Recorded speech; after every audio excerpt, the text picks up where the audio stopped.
I'm so pleased today to have a dear, dear friend of mine, Mr. Martin Simpson, join me. How are you doing, Martin? I'm happy as a clam, to be fair. And clams are pretty happy. They are happy creatures. I don't think much of them as guitar players, generally speaking, but... I haven't seen too many that I've enjoyed. No.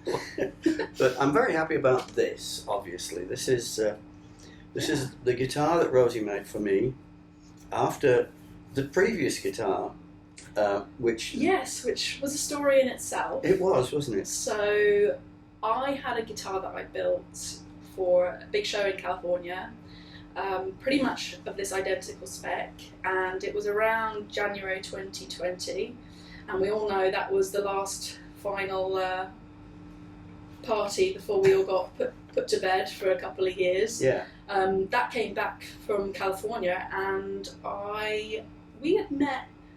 we'd known each other for a few years before that. Yeah, I'd definitely come to a absolutely. few of your gigs, and obviously we've got our mutual friend Terry, Yes. who I think introduced us originally. He did, bless him. And you said to me, I think we'd had a few wines after a gig in East Grinstead. Surely not. And you said to me, which I'll remember, I might not remember a lot of that evening, but I remember this, that you said, if you ever want to send a guitar to me for some critical feedback, that would be most welcome. And I thought, that's amazing, but I'm not ready for that yet. No. So I went away for a few years, and then after the NAMM situation, after came back from NAMM, pandemic happened, I knew you might be home. I kind of felt ready for that, so I got in touch with you. You did, and you sent me basically a guitar like this, made of this incredibly beautiful reclaimed mahogany. Right? Yes, indeed. Which is, that is such beautiful, beautiful wood, and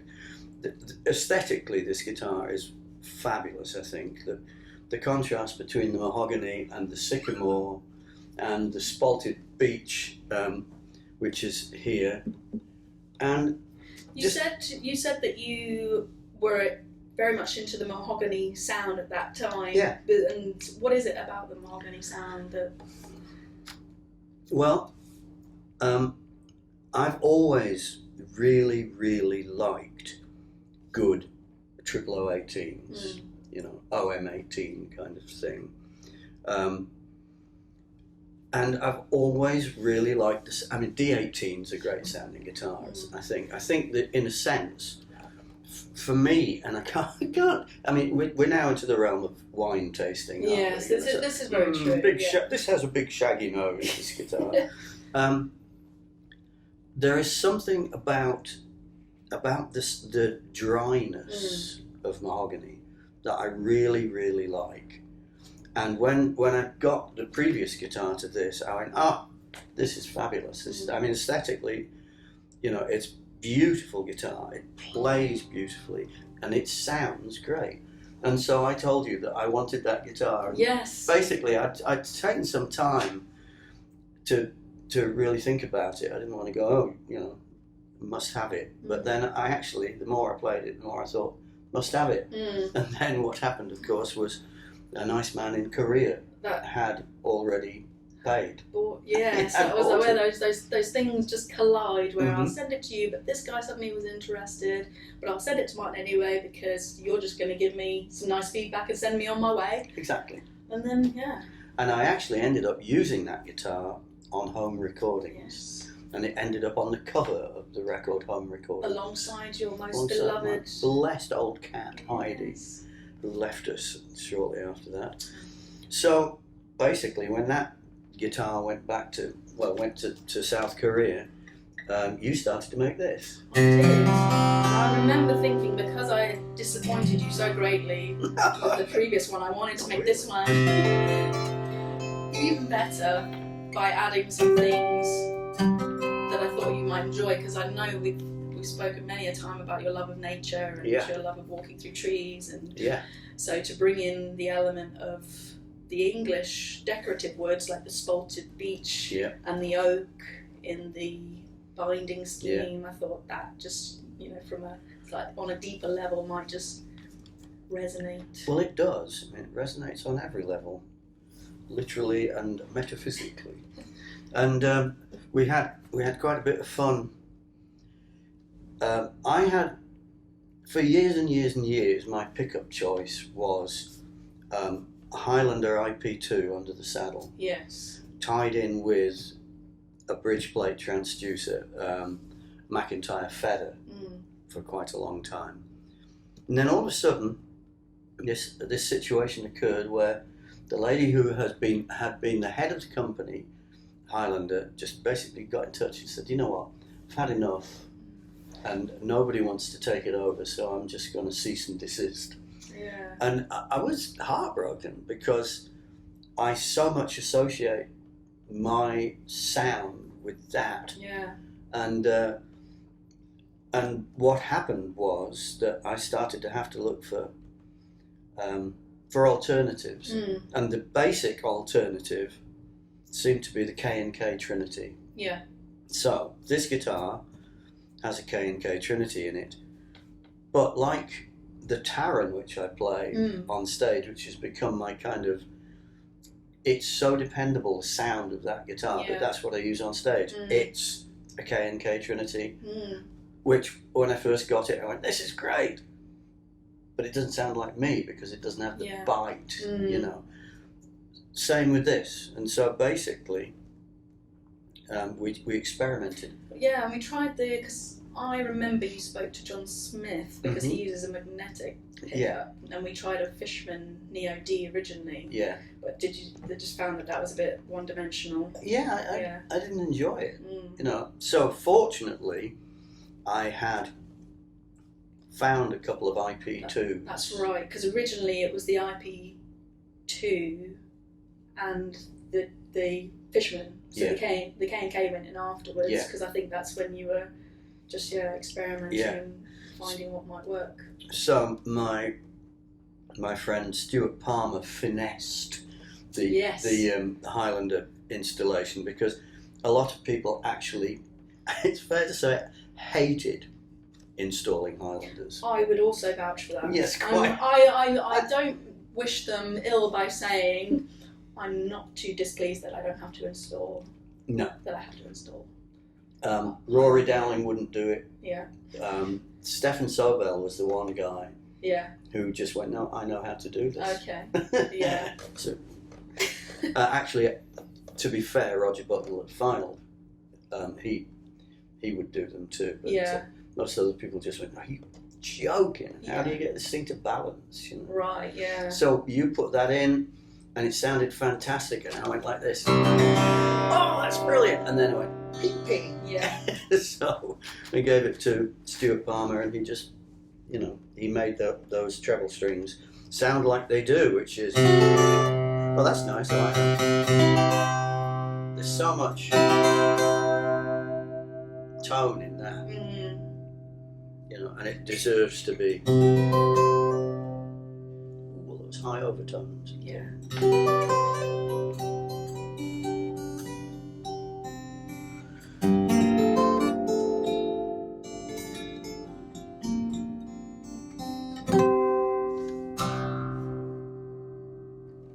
So yeah, there it is. It's a beautiful guitar, and the tune that I played is I've recorded it for my next record, which the record's going to be called Sky Dancers, which is a hen harrier. You know. Yeah. So you've written a song previously. I'd written that song because Chris Packham asked me to write it. How could I not? No, wasn't there a story? Because obviously we know that you live near. A Grousemore. No, the artist plays Atkins guitar. Your neighbour. Oh, Richard Hawley, yes. Yeah, yes, he came up with a lyric that you...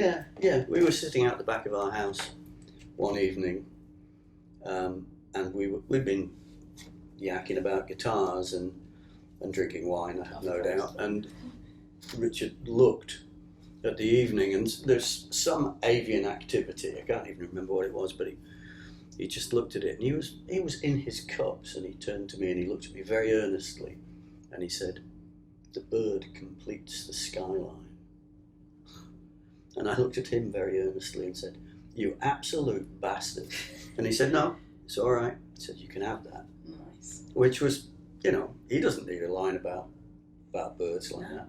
No. but I did. You did. And it became the first line of the chorus of Sky Dancers, so Nice. made me very happy. So that song isn't on one of your albums? Because I've seen you play it quite a few times. Yeah, but it's on the next record. Brilliant. And Chris Packham asked me to write it, and 5 years ago he got in touch and he said, if I can ever help you with art for an album sleeve with a photo or something, I'd be happy to do that. Which made me so happy. But the thing was, at that point, the records that I was making, that's not what I needed. And then the moment that I decided I was going to call this record Sky Dancers after that track, because I think it's really important, I got in touch with Chris and said, do you in fact have pictures of Sky Dancers? Yeah. And he said, yeah.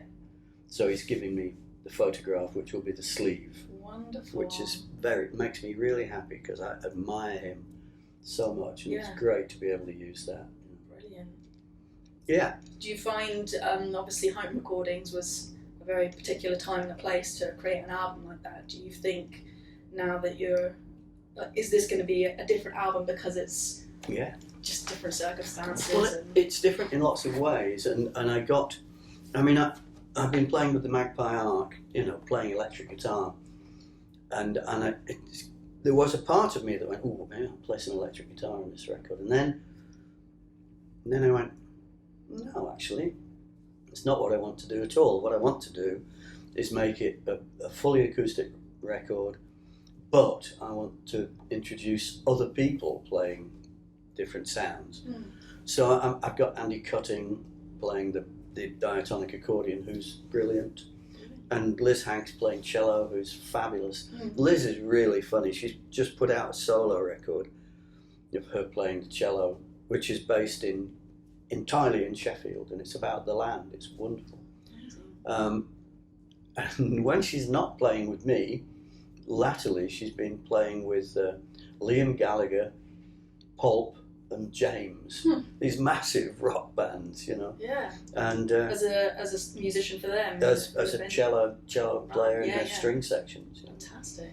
But she came in and she just plays so beautifully. Yeah. So I had those guys, and then Ben Nichols playing the bass, who is just wonderful, and a young guitar player called Louis Campbell.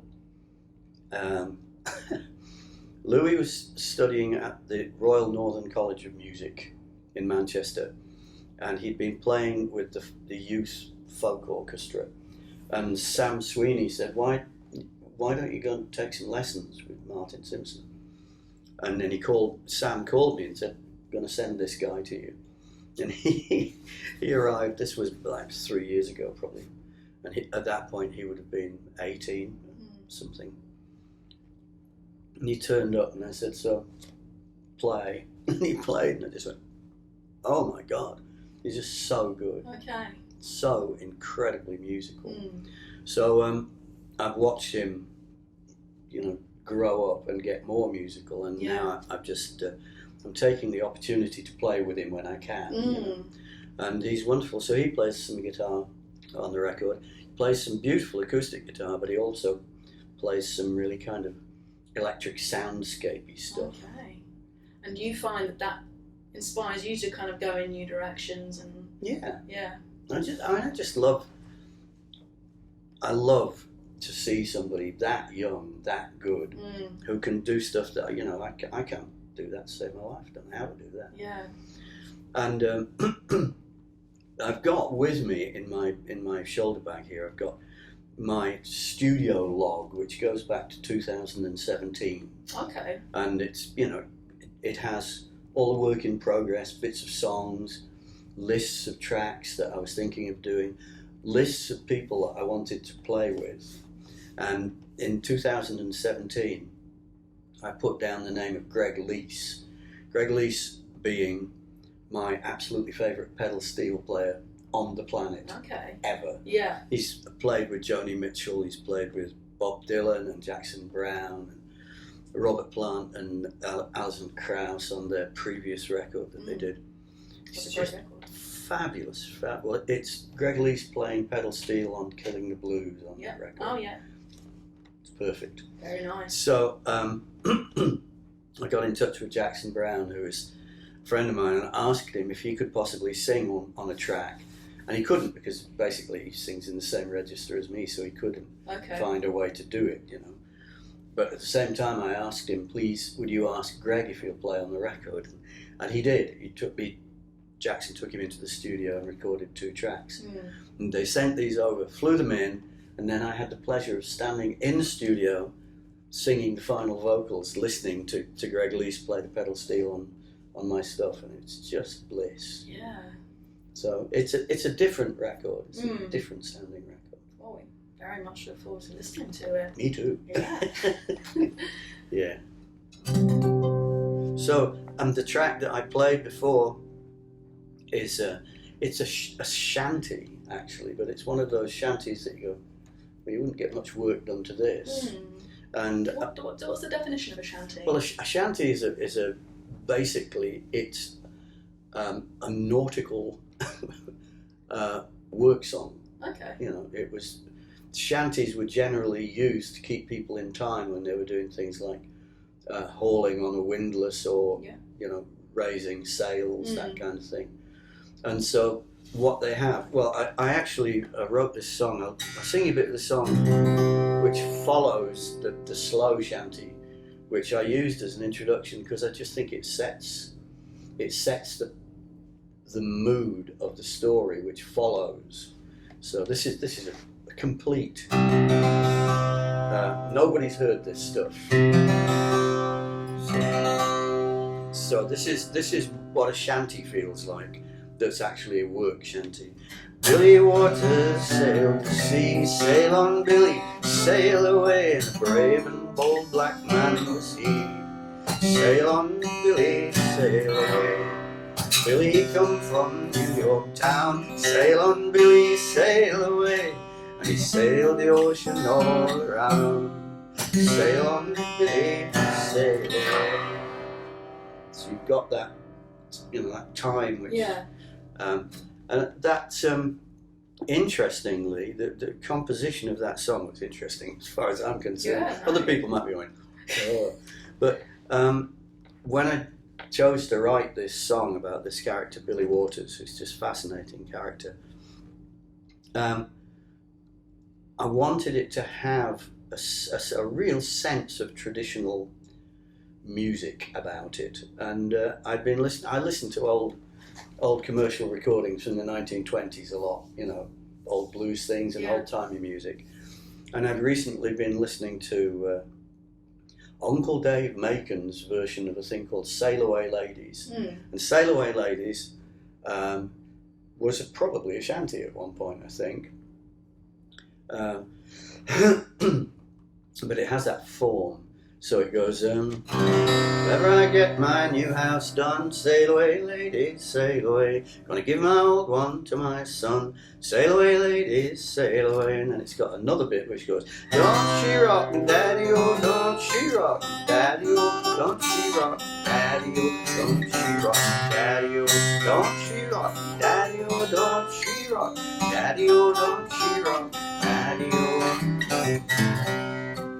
So I lifted the feel of that tune. I didn't use the exact tune of the verses of Sail Away Ladies, but I used that little bit of the tune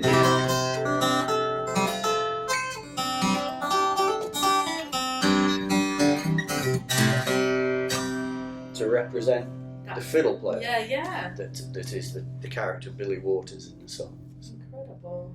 Do capture that essence. Well, I hope so. I think it feels right to me, you know. He was just a fascinating character. I had to write about him, having found his story.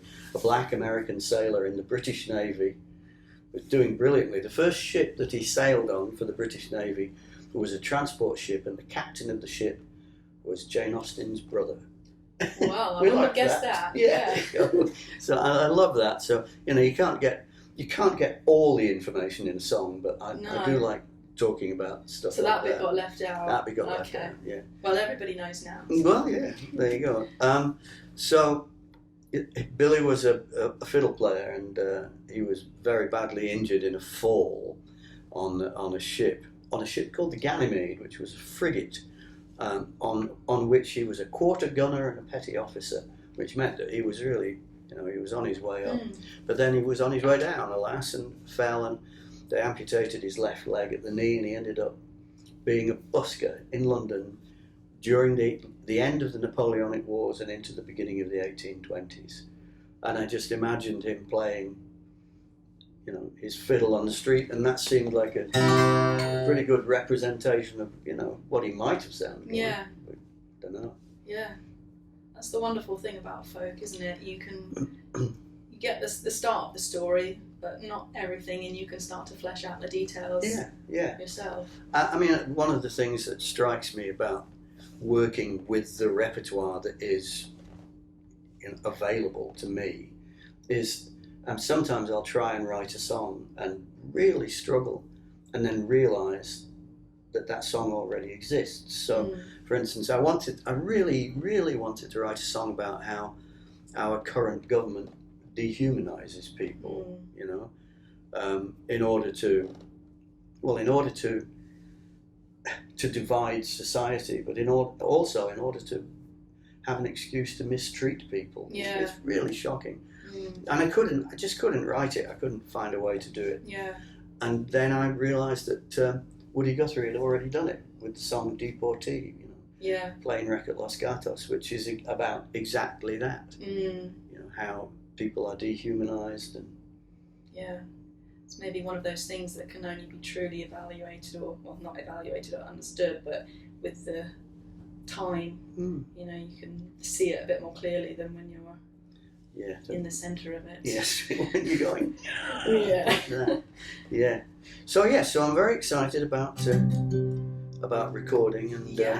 And so, from a guitar maker's point of view, such a pleasure to know that the instrument that we built has kind of played its part in that song, and absolutely. It's just. It's a partnership at the end of the day. It is. It's a wonderful thing to see. Well, it's a really beautiful guitar. It really is, and it just, I have been working with luthiers since I was in my very early 20s, because it just struck me that it was so exciting to actually have a part in the construction, design, ideas. The older I get, the less input that I mostly want, because who am I to tell you what to do? You're really good at this. I wouldn't have used that chisel in there. No, not quite right. It's fantastic to be involved with guitar makers. I think it's a total privilege, and for me to be able to, take your work and make it sound as good as it does is. It's a total privilege. On the flip side, to get your feedback, response, and going on this crazy journey, and having people like you along the way. Makes all the sweeter. I think, without a doubt, that you've reached a place now where it's only up, and it's brilliant to see. Thank you. My pleasure.